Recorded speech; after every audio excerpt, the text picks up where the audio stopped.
Hello students, আজকে আমি তোমাদের বিজ্ঞান নবম শ্রেণীর অনুসন্ধানী পাঠের অধ্যায় 6 অর্থাৎ পর্যায় সারণী। আমি তোমাদেরকে কিন্তু তোমাদের আগের ক্লাসে এই যে এইটুকু পর্যন্ত বুঝিয়েছিলাম পর্যায় সারণী।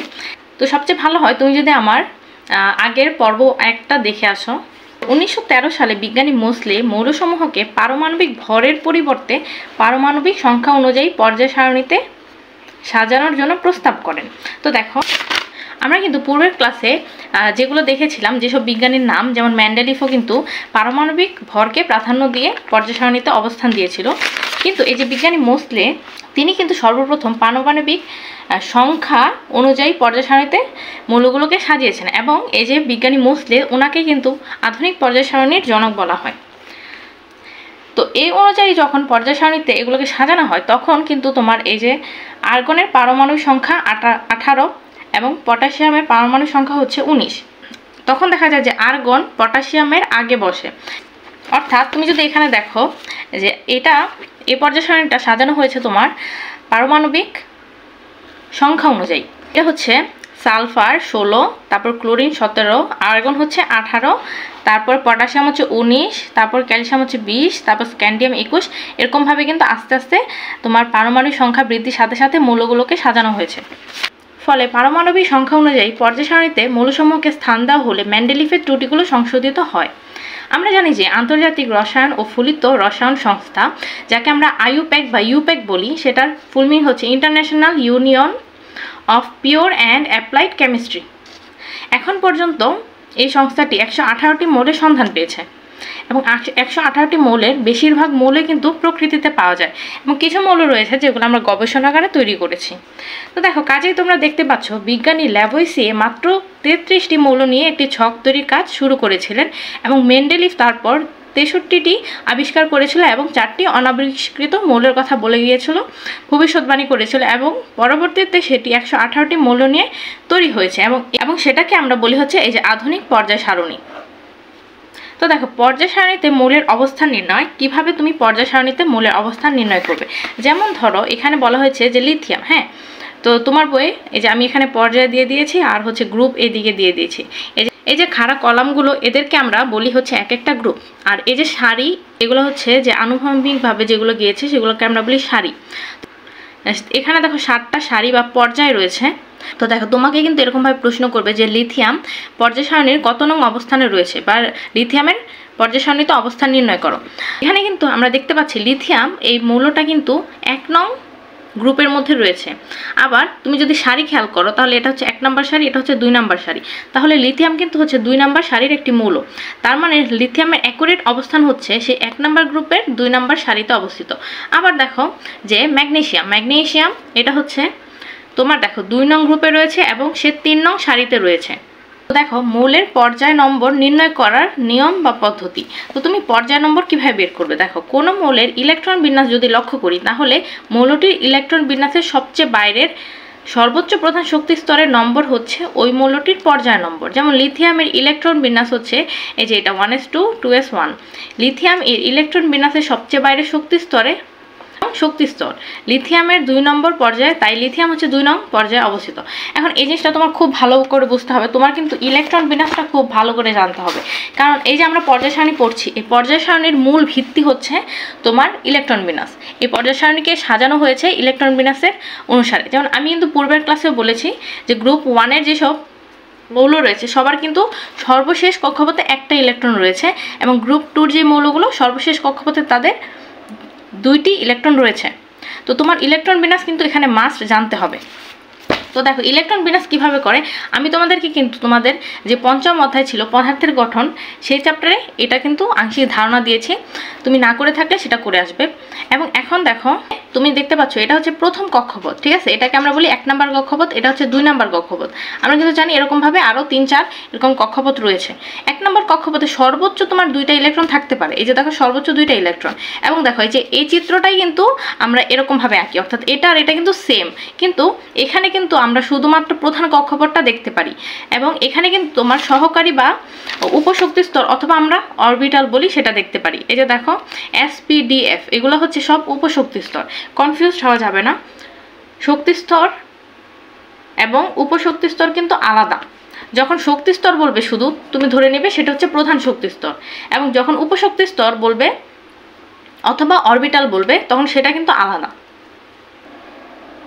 দেখো এখানে 1 নাম্বার প্রধান কক্ষপথে তোমার 2টা ইলেকট্রন রয়েছে। এই 1 দিয়ে দেখো তুমি কিন্তু এভাবে মুখস্থ করবে, এই যে 1s2 2s2 2p6 3s2 3p 3d। তো 1 নাম্বার যে কক্ষপথ সেখানে তোমার একটা উপশক্তি স্তর রয়েছে, সেটা হচ্ছে s। আর তার আগে তোমার এই উপশক্তি স্তরগুলোর নাম মুখস্থ করে নিবে sp,d,f, sp,d,f, এবং সর্বোচ্চ ইলেকট্রন ধারণ ক্ষমতাগুলো কিন্তু গুরুত্বপূর্ণ, এগুলো মুখস্থ করে নিবে এবং এভাবে সাজাবে। দেখো তারপর 2টা 2 দিবে, 2টা 2 দিয়ে একটা s, তারপর p, তারপর 3টা 3 লিখবে, তারপর s,p,d দিবে। দেখো এরকম ভাবে তুমি লিখবে, লিখে লিখে মনে রাখবে। এটা মনে রাখা অনেক ইজি। দেখো যে 1 দিলাম, তারপরে 2টা 2 লিখলাম, তারপরে 3টা 3 লিখলাম, তারপর 4টা 4 লিখলাম। এখন আমি কি বলেছি, উপশক্তি স্তরগুলো কি s, p, d, f, ঠিক আছে। তো 1 নম্বরে আমি একটা s দিব, ঠিক আছে, s, তারপরে 2 নম্বরে প্রথমে s, তারপর p, ঠিক আছে, তারপর 3 নম্বরে আবার s, p, d, এরকম ভাবে যাব, s, p, d, তারপর 4 নম্বরে তুমি আবার এরকম ভাবে যাবে s, p, d, f। দেখো s, p, d, f, এরকম ভাবে কক্ষপথ নাম্বারগুলোর সাথে তুমি উপশক্তি স্তরগুলো এভাবে বসাবে, ঠিক আছে। এই সিকোয়েন্সটা তোমার একদম মনে রাখতে হবে, ঠোঁটস্থ রাখতে হবে, যেন তোমার ইলেকট্রন বিন্যাসে অনেকটা ইজি হয়। তো দেখো আমি কিন্তু এই সিরিয়ালেই লিখেছি। দেখো 1s, তারপর 2s, p, তারপর 3টা 3-এর মধ্যে s, p, d, তারপর 4টা 4 s, p, d, f। এখানে আমি যদি ইলেকট্রন বিন্যাস করি, দেখো ধরো যে আমি লিথিয়ামের ইলেকট্রন বিন্যাস করব, লিথিয়াম 3, এটার ইলেকট্রন বিন্যাসে আমি 1s, তারপর 2টা 2s, p। তো দেখো s এ সর্বোচ্চ 2টা ইলেকট্রন থাকতে পারে, আমি 2টা ইলেকট্রন দিলাম। তারপর এখানে আবার তোমার 2টা ইলেকট্রন সর্বোচ্চ থাকতে পারবে s এ, কিন্তু আমি 2টা তো দিব না, কারণ হচ্ছে এখানে তো আমার 3টা ইলেকট্রন রয়েছে। তো এখানে আমি আর একটা ইলেকট্রন দিলে এখানে টোটাল ইলেকট্রন সংখ্যা হয়ে যাবে 3। এখন সেম জিনিসটাই কিন্তু তোমার চিত্রের মাধ্যমে দেখানো যায়, চিত্র আর এটা একই রকম, কিন্তু চিত্রের মধ্যে তো এখানে প্রথম কক্ষপথ 1 দিয়ে বোঝানো হচ্ছে যে এটা হচ্ছে 1 নাম্বার প্রধান কক্ষপথ। 1 নাম্বার প্রধান কক্ষপথে s অরবিটালে 2টা ইলেকট্রন রয়েছে। এখন তুমি বলবে যে অরবিটাল বলছি আমি, অথবা উপশক্তি স্তর, এই যে আমি অরবিটাল বা উপশক্তি স্তরের কথা বলছি, এগুলো কোথায় থাকে? এইগুলো মূলত তোমার প্রধান কক্ষপথের ভেতরেই থাকে।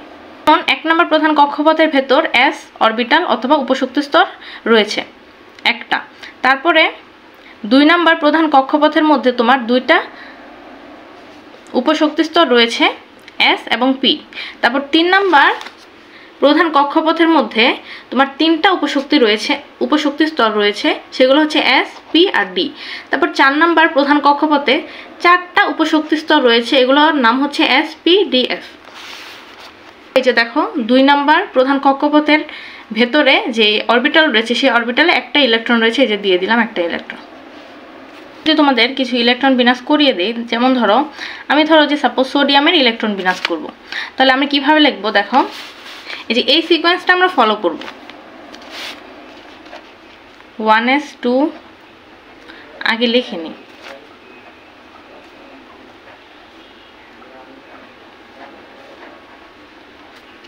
ঠিক আছে।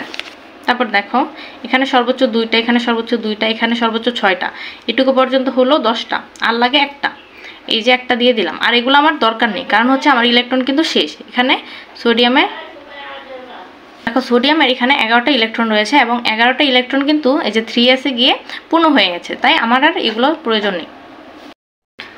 তো দেখো আমি কিন্তু এখানে লিথিয়ামের ইলেকট্রন বিন্যাস সেটা দেখিয়েছি। ইলেকট্রন বিন্যাস যদি তুমি করো তাহলে লিথিয়ামের পারমাণবিক সংখ্যা হচ্ছে 3, তাহলে 3টাকে তুমি এই উপশক্তি স্তরগুলোতে দিয়ে দিবে।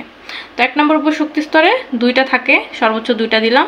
s এর সর্বোচ্চ 2টা থাকে, কিন্তু আমি একটা দিয়েছি, কারণ হচ্ছে এখানে 3টা ইলেকট্রন আছে এবং এখান থেকে 3টা ইলেকট্রন পূর্ণ হয়ে গেছে, 2টা আর একটা, 3টা ইলেকট্রন। এবং দেখো এখানে কিন্তু আমি ডায়াগ্রামের মাধ্যমে তোমাদেরকে দেখিয়েছি। দেখো পটাশিয়ামের হচ্ছে 19 পারমাণবিক সংখ্যা। এখন এটাকে আমি ইলেকট্রন বিন্যাস যদি করি 1s 2s 2p 3s 3p 3d, তারপর হচ্ছে 4s। এখন 1s এ সর্বোচ্চ 2টা দিতে পারি, দিয়ে দিলাম 2টা, এখানে দিলাম 2টা, সর্বোচ্চ এখানে 6টা দেওয়া যাবে, এখানে সর্বোচ্চ 2টা, তাহলে এইটুকু পর্যন্ত কয়টা হলো 6টা, আর 2 2 4, তাহলে এখানে 10টা আর 2টা 12টা, এখানে হয়েছে 12টা, আর দিতে পারবো হচ্ছে 7টা, তো এখানে দিয়ে দিলাম 6টা, তো এখানে টোটাল দিয়ে দিলাম 18টা। আর একটা ইলেকট্রন থাকে পটাশিয়ামের, সেই একটা ইলেকট্রনটা এই যে এখানে না, এখানে কিন্তু আমি দিব না, দিব হচ্ছে এইখানে। আর একটা ইলেকট্রন কিন্তু 4s এ যাবে। কেন 4s এ যাবে? কারণ হচ্ছে একটা নিয়ম রয়েছে, এটা জানা জরুরি, সেটা হচ্ছে ইলেকট্রনগুলো কিন্তু নিম্ন শক্তির অরবিটাল থেকে আস্তে আস্তে উচ্চ শক্তির অরবিটালে গমন করে। তো মনে রাখবে জাস্ট যে 4sটা হচ্ছে নিম্ন শক্তির, হ্যাঁ, যেহেতু সে নিম্ন শক্তির তাই ইলেকট্রনটা এখানে আগে প্রবেশ করেছে, অর্থাৎ 3dতে না গিয়ে সে 4s 1-এ গিয়েছে। এটা হচ্ছে একটা ব্যতিক্রম, এটা মনে রাখবে। আমরা দেখব হচ্ছে যে পর্যায় নম্বর নির্ণয় করার নিয়ম। তো দেখো, লিথিয়ামের যদি ইলেকট্রন বিন্যাস করো, দেখবে সর্বশেষ কক্ষপথে তোমার s অরবিটাল রয়েছে, হ্যাঁ, s অরবিটাল, সর্বশেষ কক্ষপথে s অরবিটালের যে মোট ইলেকট্রন সংখ্যা, সেই মোট ইলেকট্রন সংখ্যা হচ্ছে তার গ্রুপ সংখ্যা, এবং সর্বশেষ ইলেকট্রনটি যে কক্ষপথে থাকবে সেই কক্ষপথের নাম্বারটা হচ্ছে তার পর্যায় নম্বর। পর্যায় নম্বর হচ্ছে 2, অর্থাৎ এখানে বোঝা যাচ্ছে যে লিথিয়াম হচ্ছে 2 নাম্বার পর্যায়ের মৌল, এবং সে কিন্তু 1 নাম্বার গ্রুপে অবস্থান করছে, কারণ হচ্ছে যে s এর মধ্যে সর্বোচ্চ ইলেকট্রন হচ্ছে একটা। লিথিয়াম হচ্ছে 2 নাম্বার পর্যায়ের মৌল, এবং সে কিন্তু 1 নাম্বার গ্রুপে অবস্থান করছে, কারণ হচ্ছে যে s এর মধ্যে সর্বোচ্চ ইলেকট্রন হচ্ছে একটা, কারণ হচ্ছে s এর মধ্যে কিন্তু একটা ইলেকট্রন রয়েছে, যার কারণে তার গ্রুপ নাম্বার হচ্ছে 1। এই যে দেখো, লিথিয়ামের গ্রুপ নাম্বার হচ্ছে সে 1 নাম্বার গ্রুপের, এবং পর্যায় হচ্ছে 2। তো কীভাবে বুঝলাম 2? কারণ হচ্ছে তার যে সর্বশেষ ইলেকট্রনটা ছিল সেটা হচ্ছে তোমার 2 নং কক্ষপথে ছিল। দেখে দিয়েছি যে s অরবিটাল বা উপশক্তি স্তরের মোট ইলেকট্রন সংখ্যাই তার গ্রুপ সংখ্যা। এই যে দেখো, মোট ইলেকট্রন সংখ্যা কি 1 না, তার মানে তার গ্রুপ সংখ্যা হচ্ছে এই যে 1। দেখো, আমি পটাশিয়ামের ইলেকট্রন বিন্যাস করেছি, এবং পটাশিয়ামের ইলেকট্রন বিন্যাসে দেখো এই যে 3p আর 4s। তো মনে রাখবে, এটা হচ্ছে আরেকটা নিয়ম, সর্বশেষ কক্ষপথে যে কয়টা ইলেকট্রন থাকবে সেই ইলেকট্রনের কক্ষপথ নম্বর হচ্ছে তার গ্রুপ নম্বর, অর্থাৎ সে দেখো তার যে সর্বশেষ ইলেকট্রনটা সেটা 4 নম্বর কক্ষপথে প্রবেশ করেছে, হ্যাঁ, যার কারণে এই যে 4 দেখে আমরা বুঝবো হচ্ছে যে তার পর্যায় হচ্ছে 4। বই কিন্তু এই কথাটাই বলেছে যে পটাশিয়ামের ইলেকট্রন বিন্যাসটা এই যে এরকম, দেখো 3p6 আর 4s 1। তো পটাশিয়ামের ইলেকট্রন বিন্যাসের সবচেয়ে বাইরের প্রধান শক্তি স্তর, দেখো সবচেয়ে বাইরের প্রধান শক্তি স্তরে 4s রয়েছে, অর্থাৎ 4। তো 4টা হচ্ছে তার পর্যায়ের অন্তর্ভুক্ত। দেখো, এটা পর্যায় নম্বর, তার মানে সে 4 নম্বর পর্যায়ের অন্তর্ভুক্ত। এখন দেখি মৌলের গ্রুপ নির্ণয় করার নিয়ম। তো গ্রুপ নির্ণয় করার নিয়মটা আমরা দেখি। কোনো মৌলের ইলেকট্রন বিন্যাসের বাইরের বা সর্বোচ্চ প্রধান শক্তি স্তরে যদি শুধু s অরবিটাল থাকে, তাহলে s অরবিটালে বিদ্যমান মোট ইলেকট্রন সংখ্যাই গ্রুপ সংখ্যা বা গ্রুপ নাম্বার, ঠিক আছে? ধর আমি বললাম পর্যায় সারণীতে তুমি সোডিয়ামের গ্রুপ বের করো, হ্যাঁ, তো সোডিয়ামের গ্রুপ কিভাবে বের করবে? তুমি আগে সোডিয়ামের ইলেকট্রন বিন্যাস করবে। তো সোডিয়াম, আমি হচ্ছে সোডিয়ামের পর্যায় নির্ণয় করব, হ্যাঁ, তো সোডিয়ামের পর্যায় নির্ণয় করার আগে আমার প্রথমে ইলেকট্রন বিন্যাস করতে হবে। তো এখানে 10টা আর এখানে 11টা। এখন দেখো তার সর্বশেষ কক্ষপথ কত? এখানে সর্বশেষ কক্ষপথ হচ্ছে 3। সর্বশেষ কক্ষপথ হচ্ছে 3। এই 3 দেখে আমরা বুঝবো হচ্ছে এটা হচ্ছে তার পর্যায় সংখ্যা বা পর্যায় নম্বর। দিয়েছে তোমার এখানে হাইড্রোজেন এর ইলেকট্রন বিন্যাস যদি করো, দেখবে 1s1। হাইড্রোজেনের পারমাণবিক সংখ্যা হচ্ছে 1, তার মানে s এ শুধু একটা ইলেকট্রন রয়েছে, এবং দেখো যেহেতু s রয়েছে এবং s অরবিটালে একটি ইলেকট্রন রয়েছে, সুতরাং নিয়ম অনুযায়ী গ্রুপ বা শ্রেণী নম্বর হচ্ছে 1। নিয়ম 2, কোনো মৌলের ইলেকট্রন বিন্যাসের বাইরের প্রধান শক্তি স্তর, হ্যাঁ, বাইরের প্রধান শক্তি স্তরটা আমাদের সবসময় খেয়াল করতে হবে। প্রধান শক্তি স্তরে যদি দেখো যে s ও p অরবিটাল থাকে, তাহলে s ও p অরবিটালের যেই মোট ইলেকট্রন সংখ্যা সেটা হচ্ছে যোগ করব। যোগ করার পরে তার সাথে আবার 10 যোগ করব। তো 10 যোগ করার পরে যেটা আসবে সেটা হচ্ছে তার গ্রুপ নম্বর। ধরো বোরনের পারমাণবিক সংখ্যা হচ্ছে 5।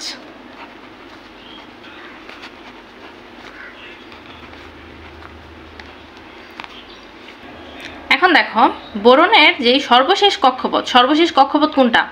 সর্বশেষ কক্ষপথ বলতে আমি প্রধান কক্ষপথের কথা বলেছি। প্রধান শক্তি স্তর বা প্রধান কক্ষপথ বা শুধু কক্ষপথ একই কথা। সেটা হচ্ছে 2। এই যে 2 দেখে আমরা বুঝছি সে হচ্ছে 2 নং কক্ষপথে রয়েছে। তো 2 নং কক্ষপথে যেহেতু রয়েছে সুতরাং তার পর্যায় হচ্ছে 2। এবং তো সর্বশেষ কক্ষপথে দেখলাম যে s ও p অরবিটাল রয়েছে। তো s আর p অরবিটাল যদি তোমার এরকম সর্বশেষ কক্ষপথে থাকে তাহলে s আর p অরবিটালের যে মোট ইলেকট্রন রয়েছে ইলেকট্রনগুলো যোগ করবে, অর্থাৎ 2 আর 1 যোগ করবে অর্থাৎ 3। এই 3 এর সাথে তোমার 10 যোগ করতে হবে। হ্যাঁ, ধরো এটা মনে রাখতে হবে, 10 যোগ করবে। 10 যোগ করার পরে আসবে 13। তো 13 হচ্ছে এই বোরনের গ্রুপ সংখ্যা। তো দেখি আমরা, এই যে দেখো বোরন কিন্তু হচ্ছে 13 নং গ্রুপে অবস্থিত।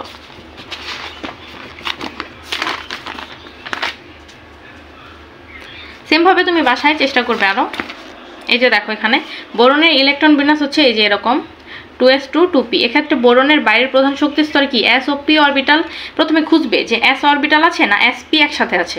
যখন দেখবে যে sp অরবিটাল একসাথে তখন তাদের যোগ করে দিবে। যোগ করে এই যে 10টা যোগ করবে, তারপরে তুমি পেয়ে যাবে তার গ্রুপ নম্বর।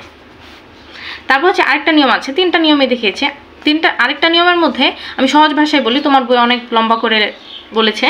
সেটা হচ্ছে যদি তুমি দেখো s আর d অরবিটাল, এই s আর d অরবিটাল যদি একসাথে থাকে তুমি জাস্ট তাদের যোগ করে দেবে, সংখ্যা যোগ করবে।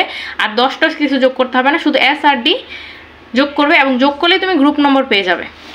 এখানে তোমার বইয়ে আয়রনের ইলেকট্রন বিন্যাস করেছে।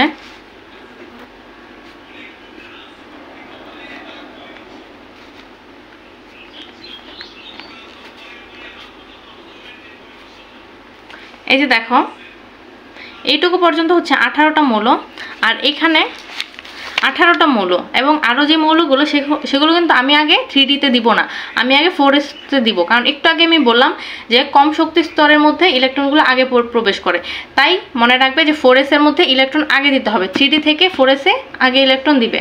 তাহলে এখানে যদি 2টা দাও তাহলে সবগুলো যোগ করলে আসবে 20টা, আর থাকে হচ্ছে 6টা। এই 6টা ইলেকট্রন এই যে তুমি এখানে দিয়ে দিবে।